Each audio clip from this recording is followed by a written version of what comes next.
महाराष्ट्रात शिंदे सरकार आल्यापासून विकास कामांना आणि प्रकल्पांना चालना मिळाली आहे। त्यातलाच एक कुलाबा वांद्रे सिप्स मेट्रो लाईन 3 प्रकल्प।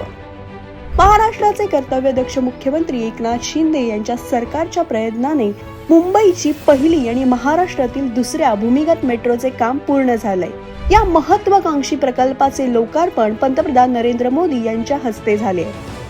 आता मुंबई शहरातून पश्चिम उपनगरात जाण्यास नागरिकांना वाहतूक कोंडीचा सामना करावा लागणार नाही। तसेच वाहतूक कोंडीमुळे नागरिकांचा वेळ आणि इंधनही वाया जाणार नाही। मुंबईतील कुलाबा वांद्रे सिप्स मार्गावर धावणाऱ्या मेट्रो लाईन 3 ची एकूण लांबी 33.5 किलोमीटर आहे। दक्षिण मुंबईला जोडणारा हा पहिला मेट्रो कॉरिडॉर आहे।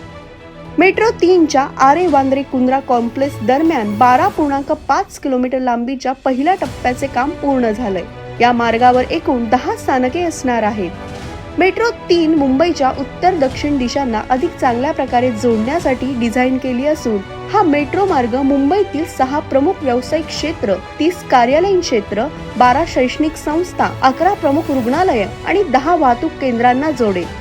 याशिवाय हा मेट्रो मार्ग शहरातील दोन्ही विमानतळांना देखील जोडतो।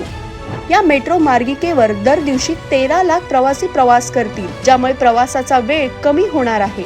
गेल्या 100 वर्षातील पावसाचा अभ्यास करूनच मेट्रो 3 भुयारी प्रकल्प बांधण्यात आला आहे।